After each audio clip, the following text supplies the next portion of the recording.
ఒక మాట చెప్తాను, మంచి ఊపు ఉంది పాడేసుకున్నామని కాదు, ఇక్కడ ఈ ఊపు వెనుక లోతు ఉంది.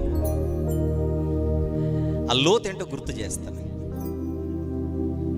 అప్పుడప్పుడు మా పెళ్ళి ఎవరి చేతుల మీద జరిగింది అనుకుంటున్నావు, ఆ పెద్ద ఆయన మా పెళ్ళికి వచ్చింది అంటాం మనం సాగదీసి.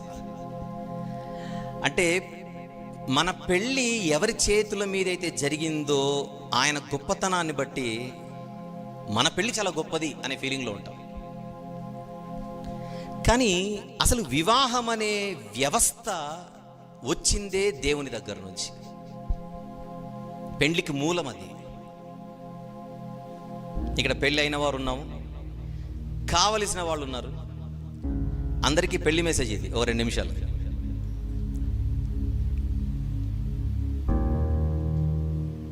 వివాహం ఎందుకు ఘనమైనది అని అడిగితే, వివాహం ఎందుకు ధన్యకరమైంది అని అడిగితే, ఈ పెండ్లికి మూలం దేవుడు గనుక. ఆయన ఆలోచనే గనక లేకపోతే భూమి మీద పెండ్లిళ్ళు లేవు, ఫంక్షన్ హాళ్ళు లేవు. కానీ బతికున్నప్పుడు మన కుటుంబాలలో ఈ ధన్యతను మనం గుర్తించట్లే. అది ఎప్పుడు గుర్తొస్తుందంటే ఎవరో ఒకరు పోవాలి. వాస్తవాలు మాట్లాడితే భార్య బతికున్నంత వరకు భర్తకు భార్య విలువ తెలియట్లా, భర్త బతికున్నంత వరకు భార్యకు భర్త విలువ తెలియట్లా. ఒక ఆవిడ అంటుంది, ఆయన ఉన్నప్పుడే బాగుండే, కనీసం 2 రోజులకైనా గొడవలు పడేదాన్ని. ఇప్పుడు ఎవరితో పడాలి? ఆవిడ బాధ చూడండి. మనిషి ముందుంటే చాలు. ఆవిడ కోరిక అంటే ఎదురుగుంటే చాలు, మనిషి చాలు తృప్తిగా సమయమును పోనీయాక.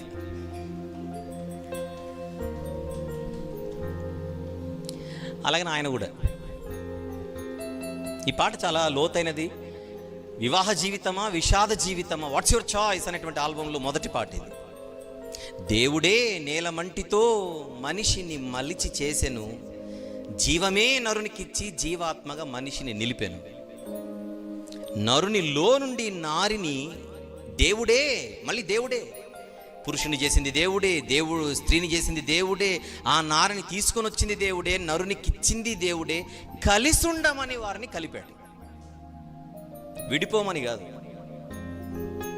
కొంతమందికి ఎందుకో కోర్టు అంటే వాళ్ళ ఇష్టం. అయిందానికి కాదానికి కోర్టు మెట్లు ఎక్కుతారు. వీళ్ళు ఎక్కినప్పుడు ఆ మెట్లు పడిపోనుగాక, భూకంపం వచ్చి.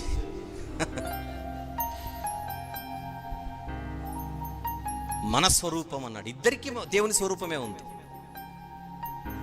కుటుంబ యజమాని, కుటుంబ నాయకుడు అంటే పురుషుడని, ఇంటిని ఏలువానిగా పురుషుని దేవుడు ఉంచాడు. అంటే లీడర్.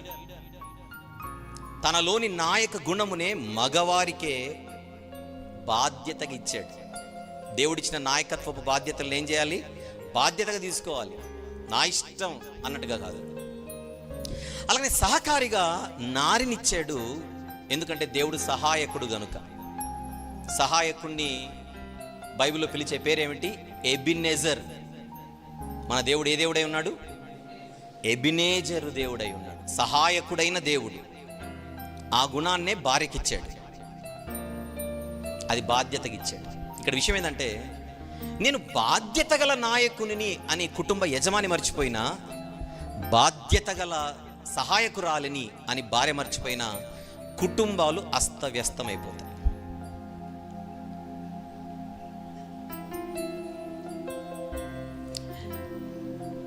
ఇది సరిపోదన్నట్టు బైబిల్లో మనకు కనబడేది, వివాహంలో ఒక మర్మం ఉంది అని చెప్పాడు. తెలిసిన మాట ఎఫెసీ పత్రిక 5లో, నరునిలో నుండి నారి వచ్చింది, పురుషుడు. క్రీస్తులో నుండి సంఘం వచ్చింది. సంఘాన్ని వధువు సంఘము అంటాం. అది మిస్టరీ.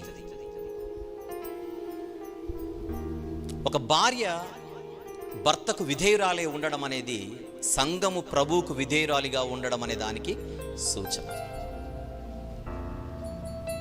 లోకంలో ఉన్నటువంటి కుటుంబాలు ఇది ఎరుగక బతుకుతున్నాయి. కానీ మనం లోకములో ఉన్న వాళ్ళం కాదు, సంఘములో ఉన్నవాళ్ళం. అందువలన వ్యక్తులుగా మనం మాత్రమే కాదు, కుటుంబాలుగా కూడా మనం దేవునికి పత్రికలుగా ఉండాలి. అందుచేత ఇది ఒక ధన్యత. రేపు క్రీస్తు న్యాయపీఠము ఎదుట నిలబడతామట. ఎవరైనా వీలైతే ఆ ఒక్క వచనం చదవండి, అది చదువుకొని వెళ్ళిపోదాం. 2వ పత్రిక కొరింథీ 5వ అధ్యాయము 10వ వచనం. కొరింథీ 2వ పత్రిక 5:10. కొరింథీ 2వ పత్రిక కొత్త నిబంధనలో ఉంటుంది, 5వ అధ్యాయం 10వ వచనం. ఎందుకనగా తాను జరిగించిన క్రియల చొప్పున అవి మంచివైనను సరే చెడ్డవైనను సరే దేహముతో జరిగించిన వాటి ఫలమును ప్రతి వాడును పొందునట్లు మనమందరము, అంటే విశ్వాసులు, మర్చిపోకండి, మనమంటే అక్కడ ఎవరు? విశ్వాసులమైన మనమందరము క్రీస్తు న్యాయపీఠము ఎదుట ప్రత్యక్షము కావాలి. ఈ జీవితంలో ఈ దేహము ద్వారా జరిగించిన మంచివైనా చెడ్డవైనా దేనికి ఆయన ప్రశ్నిస్తాడు, నీవు చేసిన పని ఏమిటి అని. అందువల్ల ఈరోజు దేవుడు మనకిచ్చిన కుటుంబాలను మనం ఎంతవరకు కట్టుకుంటున్నాం అని అందరూ ప్రశ్నించుకుందాం. నేను ఇంత విలువైనటువంటి కుటుంబాన్ని నీకు ఇస్తే ఎందుకు ఆ కుటుంబాన్ని నువ్వు నిర్లక్ష్యం చేశావు అనే ప్రశ్న మనకు రాకూడదు. చెప్పాల్సిన అవసరం లేదు. పిల్లలు తల్లిదండ్రులకు విధేయులుగా లోబడి ఇది ధర్మమే అన్నాడు. కొన్ని కుటుంబాలలో భర్తల వలన సమస్యలు, కొన్ని కుటుంబాలలో భార్యల వలన సమస్యలు, కొన్ని కుటుంబాలలో పిల్లల వలన సమస్యలు, కొన్ని కుటుంబాలు అందరి వలన సమస్యలు. అంటే తలా పిడికిడ ఉంటుందన్నమాట. ఆయన న్యాయపీఠం ఎదుట ఈ విషయంలో మనము దొరకకుండా దీపం ఉన్నప్పుడే, దాన్ని ఏమన్నా పాటలో బ్రతికున్నప్పుడే, ఎప్పుడైనా మన కుటుంబీకులతో యుద్ధం చేయాలని మనకు అనిపించినప్పుడు, చిన్న చిట్కా, మన కుటుంబంలో భార్యతో గొడవపడాలని, భర్తతో గొడవపడాలని, పిల్లలతో తల్లిదండ్రులతో గొడవపడాలని మనకు అప్పుడప్పుడు మంచి మంచి కోరికలు వస్తుంటాయి. అలా వచ్చినప్పుడు ఒక చిన్న ప్రశ్న ఏంటి, ఈ మనిషి బతుకున్నాడు కనుక నేను గొడవపడుతున్నాను, ఈ మనిషి లేకపోతే? అలా ఒక ప్రశ్న ఏంటి, ఈవిడ లేకపోతే, మా నాన్న లేకపోతే, మా అమ్మ లేకపోతే? ఇక్కడ జోక్ ఏంటంటే, ఒక మొబైల్ పోతే మరొక మొబైల్ కొనుక్కోవచ్చు. వస్తువుల గురించి మాట్లాడుతున్నా. వాహనం పోతే వాహనం. కొన్ని సందర్భాల్లో ఫ్రెండ్ పోయినా ఇంకొక ఫ్రెండ్ మనకు అంతకంటే బెటర్ ఫ్రెండ్ రావచ్చు, దొరుకుతారు మంచి స్నేహితులు. కానీ అమ్మ పోతే మరొక అమ్మ దొరకదు. అంటే మొబైల్ని రీప్లేస్ చేసినట్టుగా అంతకంటే మంచి మొబైల్ దొరకచ్చు, కానీ అమ్మలాంటి అమ్మ మళ్ళీ దొరకదు. ఆ అమ్మ బతుకున్నప్పుడే ఆ అమ్మ విలువను అర్థం చేసుకునే పిల్లలు తల్లికి లోబడాలి. సేమ్ తండ్రి విషయంలో ప్రపంచంలో ఎంతమంది ఉన్నా నాన్న నాన్నే,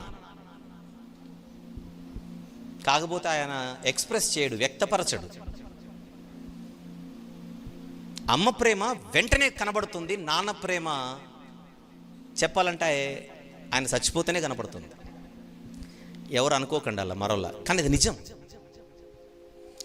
తండ్రి బతికున్నంత కాలం ఆ తండ్రి విలువ పిల్లలకి తెలియదు. మా నాన్న ఇంత ప్రేమించాడా నన్ను, మా నాన్న ఇంత ప్రేమించాడా నన్ను, మా నాన్న ఇంత ప్రేమించాడా నన్ను అని ఆయన పోయిన తర్వాత రొమ్ము కొట్టుకోవాలి. పిల్లల కొరకు చెబుతున్నాయి మాట.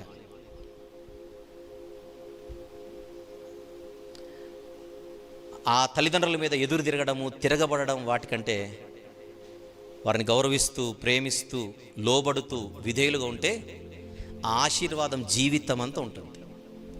ఇది నిజం, ఇది నిజం. ఎందుకంటే బైబిల్ చెప్పింది, నీ తల్లిదండ్రులను ఏం చేయాలి? సన్మానించాలి. అది బ్లెస్సింగ్. ఒకవేళ తల్లిదండ్రులను బాధ పెడితే తర్వాత బతికున్నప్పుడే లెసన్లు నేర్పిస్తాడు దేవుడు. ఒకప్పుడు మీ నాన్న ఇట్లే నువ్వు బాధ పెట్టావు, ఒకప్పుడు మీ అమ్మని ఇట్లనే బాధ పెట్టావు. బతికున్నప్పుడే, పోయిన తర్వాత కాదు, బతికున్నప్పుడే నేర్పిస్తాడు. అవసరమా? అలాగనే పిల్లల్ని పెంచడంలో భార్యాభర్తలు ఇద్దరు కూడా దేవుని ఎదుట ఆదర్శంగా, పిల్లలకు మాదిరిగా. ఒకవేళ మన కుటుంబాల్లో నెమ్మది లేకపోతే ఈ సమయంలో వెరీ సింపుల్, అందరూ ఒక మెట్టు దిగితే చాలు. తలా ఒక మెట్టు, నువ్వు దిగు, నేను తర్వాత దిగుతా కాదు, అందరు కలిసి ఒక్క మెట్టు దిగితే చాలు, అన్నీ సెట్ అయిపోతాయి. ఆ మెట్టు దిగడమే సమస్య. అందుకే ఇందాక నేర్పింది, భూకంపాలు రావాలి. అప్పుడు వద్దన్న కిందికి దిగిపోతాం మనం. ఇప్పుడు దేవుడు భూకంపం పుట్టించి మెట్లన్నీ ఎగరగొట్టి కింద తోయడం అవసరమా? మనమే దిగిపోతే పోలా? అవునా? అందుకే ఈ పాటలు, వివాహ జీవితమా విషాద జీవితమా, వాట్స్ యువర్ చాయిస్?